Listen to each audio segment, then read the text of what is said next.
Hello everyone, welcome back to my channel. Today I'm doing another book video. I know, 2 in a row. How exciting. I know. It's the end of the year. Today's actually the last day of the year. So I thought I would do a 2020 recap of every single book that I read this year. I'm just gonna tell you all the books, but then I'm gonna go into detail about my favorites. So if you're interested in hearing about everything I read this year, all 86 books or something like that, then keep on watching. I have my iBooks like recap of the year pulled up so I know every single book in order.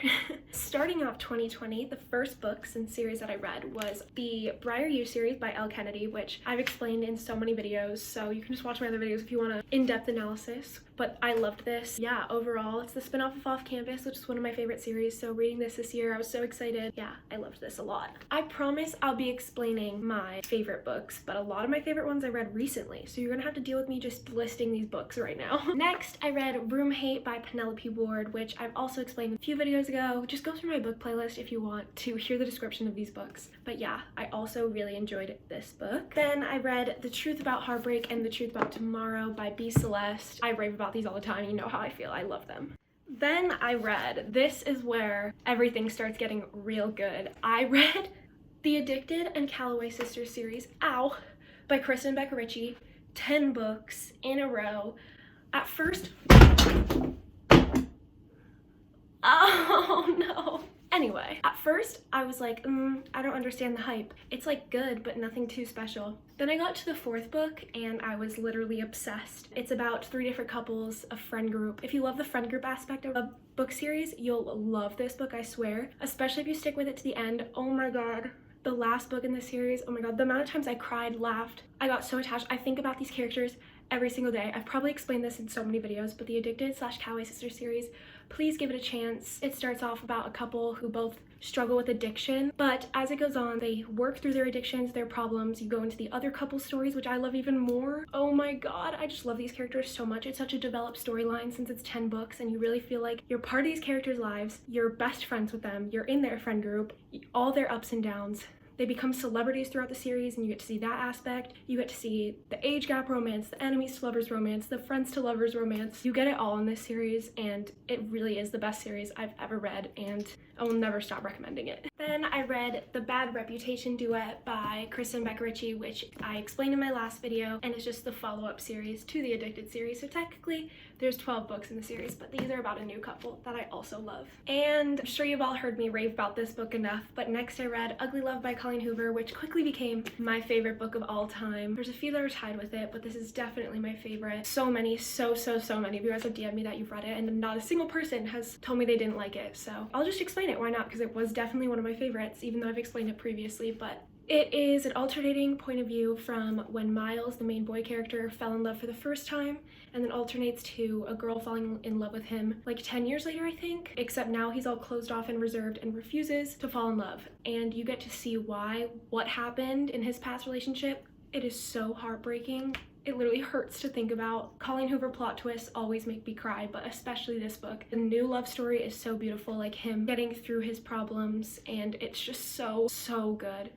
Read this book. Oh my god, I don't know what I was thinking, but the next book I read is 1,000 Boy Kisses. I don't know why I read the 2 saddest books I've literally ever read right in a row. This is definitely the saddest book I've ever read in my life. It's so emotional. You'll definitely cry for more than half this book. If you make it through this book without crying, you're a heartless, soulless, I don't even know, because this story is just so beautiful. And you should definitely read it. I've explained in other videos, definitely one of my favorites of the year as well. Something must have been wrong with me this week, like I must have been really in my feelings, or I didn't know what these books were about and then I ended up being in my feelings, because then I read Underneath the Sycamore Tree by B. Celeste. And this book is so similar to 1,000 Boy Kisses. It's about a girl and her stepbrother, except she just met him, but it's so much more than that. It's like this girl has lupus in this book, which is like a disease that can kill you, and she has it, and so it shows her story dealing with it and falling in love for the first time. And it's very emotional. Read this if you want a good cry, along with Ugly Love and 1,000 Boy Kisses. And after all of those sad books, I guess I needed to return to my comfort series because I reread the After series by Anna Todd. This has been one of my favorite series since I was in like the 7th grade when it was on Wattpad, and I just have an emotional connection to this book, even though it frustrates me and makes me, but something about it just draws me back, If you've seen the movies, the books are 100 million times better, but it's about a toxic relationship, figuring themselves out until they can be together successfully. Definitely an epic love story, and I will always go back to this series whenever I need a comfort series because it reminds me of happier days when I was a child reading for the first time. This series is what got me into reading. Next, I read the Sinners of Saints series by L.J. Shen. This is definitely one of my favorite series. I explain it in literally every video ever, but each book is about a different couple. Super good. Most of them are bad boy, good girl. Definitely recommend. And then I read the All Saints High series, which is just the kids of the Sinners of Saints series getting their own books when they're grown up. Also very good. I like these even more. Oh my god. I love them. Then I read the Summer I Turned Pretty series by Jenny Han. I don't own the paperbacks, I read them on my phone, but I also enjoyed those, explained them in my last book video as well. Next, I read November 9th by Colleen Hoover, which was definitely one of my favorite books of all time. It is about Ben and Fallon. They meet up one day. He pretends to be her boyfriend because he hears her dad talking really mean to her, so he goes to stand up for her. They click instantly, but she's moving the next day, and they meet on November 9th, and they decide that since they can't be together, they'll just meet up every year on November 9th at the same place at the same time. No communication in between, and just because they clicked so well, they don't want to like lose each other, you know, but they want to see what it would be like just to meet up once a year, and then they give each other all these tasks to complete between each year, and it is so fun, and you watch them fall in love, and it's so cute. And then there's a huge plot twist. They have to work through that, and it's so good. Very emotional too, but I love this book so much. The boy in this book is probably my favorite boy of any boy I've ever read in a book ever. He's a writer, so you already know his quotes, the things he says. So good. Next, I read We Were Liars by E. Lockhart. This is different than any book I've ever read. It's kind of like not too romancy. I mean, there definitely is a romance in it, but it's kind of like a mystery. I really enjoyed it. I mean, at first I was like, this is kind of boring, but then there's a thing that you're trying to find out the whole book that all the characters know about except our main character in the POV we're in. We're trying to figure it out the whole book together. So unpredictable, so crazy. When the truth finally comes out, it's nothing you could ever predict.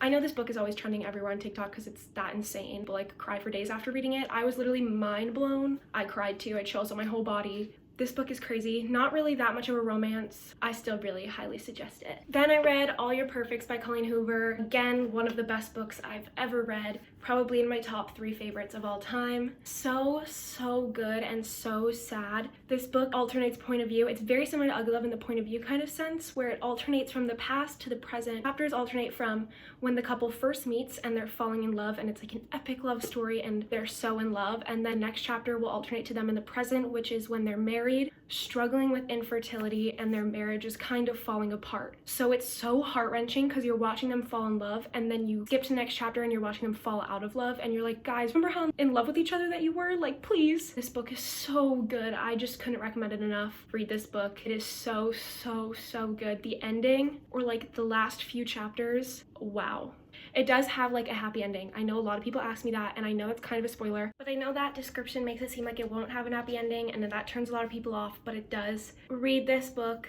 Then I read kind of a series, which is Hopeless by Colleen Hoover. I read that in 2019, but I didn't read the rest of them because I didn't even realize it was a series until I read All Your Perfects, and one of the characters from Hopeless got brought up, which these books aren't even connected in any way, shape, or form except one of the characters. And I was like, huh? So I was like, I have to read the rest of the Hopeless series. So I read Losing Hope by Colleen Hoover because this is the boy's perspective of Hopeless, which is so good. Read Hopeless. Classic Colleen Hoover. Insane plot twist once again.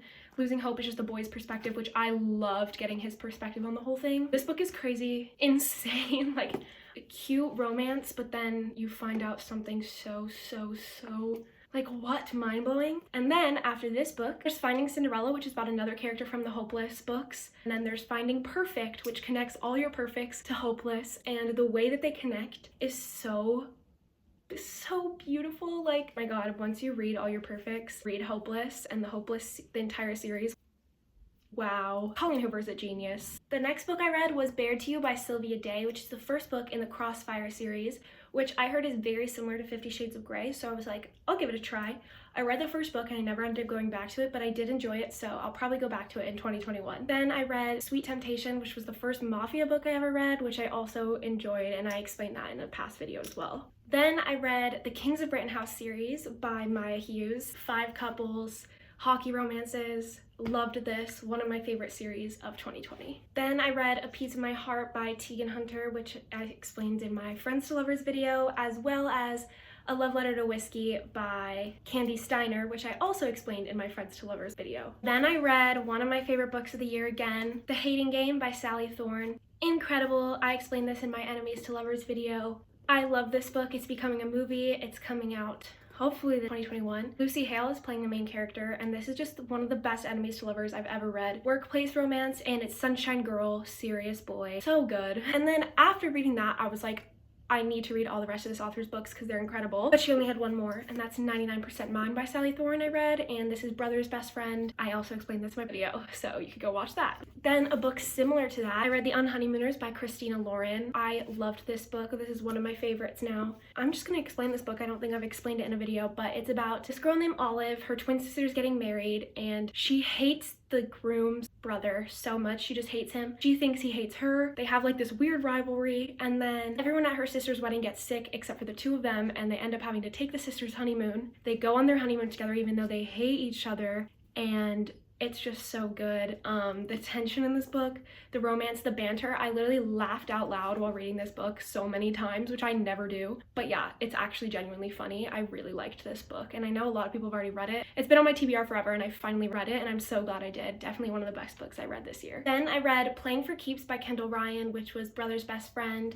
I enjoyed it. It's probably gonna be in my Brother's Best Friend video. It was very Wattpad-esque. Like, I felt like I was reading a Wattpad story, but I enjoyed it nonetheless. We're getting up to recent now. Anne and the French Kiss by Stephanie Perkins. Look at this book cover. It's incredible. I read this pretty recently. I was reading it during my last vlog. Yeah, I really like this book. I talk about it in my Friends to Lovers video. It's very good. I can't show you these books because I'll literally die if I tried to carry them, but I read the Harry Potter series. I honestly, don't hate me, but I've never read it before, and I don't know how I never read it before because I've been watching the movies right before winter break with all my friends, and I became obsessed with it, literally obsessed with the series. I was like, how have I never read this? And then immediately went home, got the books that my mom had, and read them, and amazing. I want to rewatch the movies literally every single day of my life. Then I just ordered this book in paperback because I loved it so much. Definitely one of my favorites of 2020, and that is Serenading Heartbreak by Elle Fields. This book has also been on my TBR forever, and I always put it off because I didn't seem that interested in it, and I'm so glad I read it because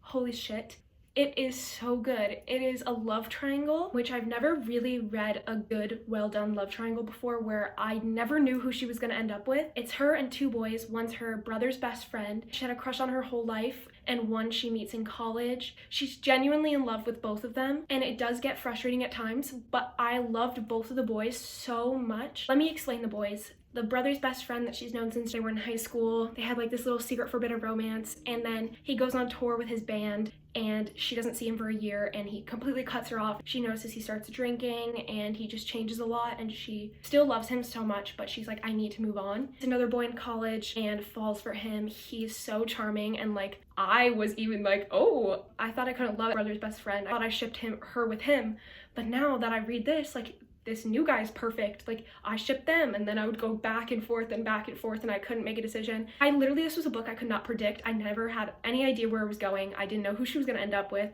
But I really liked the girl character. I feel like in a love triangle, you could end up hating the girl because you're like, how do you love these two boys? Like, you're leading them on, pick a side. But I actually loved all the decisions she made, and I feel like all the decisions she made are decisions I would have made too. Both the love stories are so good. Like, both of the love stories could have their own books on their own, and the fact that they're together in one book made it even crazier. There's never any cheating or anything. If you're worried about that, I appreciate it a lot. She was able to make the love triangle without making there be any cheating, which I feel like is very hard to do, but she did. She succeeded, and I loved it. I really liked the note that the story ended on. Epilogue kind of tied it all together. My heart did break for the person she didn't choose. It was definitely one of the best books I've read in so long. And then that leads me to the last book I read in 2020. And this might be one of my all-time favorite books. I'm not even done with it, guys. I have this much left. But that's Red, White, and Royal Blue by Casey McQuiston? Casey McQuiston? I don't know. Oh my god. I've been putting this book off. I've seen it all over TikTok, and I was like, it's definitely gonna be one of those books that's overhyped and I'm not gonna like it. I'm speechless. I love it. I think I'm raving about it so much because I'm reading it right now too, so like, you know, when the feelings are still there. This book is about, it's two boys. One is the United States president's son, and one is the Prince of England, and they hate each other. They've hated each other for so long, and then their parents are like, we can't have this feud, you guys are gonna have to pretend that you like each other for the media. And so then they have to pretend, they have to go on like little friend dates and stuff, and you slowly see like their friendship changing. They're in denial about it. You see this one boy discover his sexuality. This book is so good. I literally never read a book that gave me so many butterflies besides The Hating Game. The whole time I'm reading this, I have butterflies in my stomach. The angst, the longing, the desire, the chemistry, the tension, all of the good words you can imagine I would use to describe this book. The boys, just each of them I love in their own different ways. I'm so glad this is the book I chose to go out of 2020 with, because it was the perfect way to end the year. I can't even explain it to you how much I love this book, and I don't even know how it's gonna end. Definitely read this book. DM me about it if you've read it already. I'm probably gonna recommend this book in every video for the rest of the time. So that is my 2020 every book I read, all wrapped up in one video. I hope you enjoyed this video. I probably left out a bunch of books that I read in paperback that I couldn't remember. If you read the same books as me, let me know which ones you also read and your thoughts on them. DM me on Instagram if you've read books I've recommended you. I love reading. Even if I don't respond, I try to read every single person that's like, I read the book you recommended and your opinions on it. I love hearing your opinions, because then I know what to recommend and what not to recommend in my videos. I hope that you guys had the best year you possibly could under the terrible conditions we were in. I know it was not a fun year. It's not for me, probably not for you. I stayed inside and I obviously did a lot of reading, and I'm hoping 2021 will be better. Also, comment down below how many books you read this year, or about how many books you read. Let me know how many books you read this year, your favorite of the year. Please let me know what your favorite of the year was, and I'll definitely add it to my TBR for 2021. If you want to leave me a little summary too, maybe I'll boost it up in the rankings. But I can't wait for more videos to come for 2021, more book recommendations. If you want to see what I'm currently reading, go follow me on Instagram. I post on my story like every single day the book that I'm currently reading and a bunch of other recommendations. Thank you so much for watching. Go follow me on my other social medias, and I'll see you in my next video. Bye!